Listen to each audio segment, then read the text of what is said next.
Diyetani ertadan boshlayman degan odam bu doim xavf ostidagi odam, chunki ertaga degan kun hech qachon kelmaydi. Qo'llaring. Mamuni. Nimani? Namini. Tasavvur qiling, kechqurun soat 11 da muzlatgichni ochasiz. Ichkaridan pitsa sizga qarab, "Ey, meni yeb qo'y" deydi. Shu paytda diyetani buzganingiz uchun jarima puli bo'lsa, hamma o'ylab yeydigan bo'lardi. Sen sayağı yurgan sayağı yedi. Amayla, ben seni bu gal geçirdim. Yaxshilar ekan deb endi haddingdan oshma. Yana bir xavf bu palov. Faqat yarim kosa yeyman deysiz, lekin osh ustiga salat ustiga esa somsa qo'shib, oxirida oshxonadan chiqib ketishga o'zingizda kuch qolmaydi.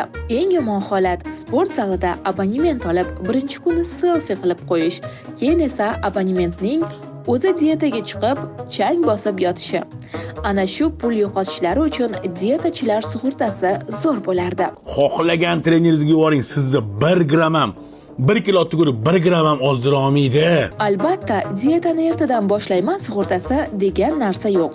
Lekin real sug'urta bu sizni hayotiy xavflardan asraydigan ishonchli fitness trener. Chunki siz diyetani buzsangiz, faqat belingiz kengayadi, lekin hayotiy xavflarni e'tiborsiz qoldirsangiz, moliyaviy yo'qotishlar ham kengayib ketadi.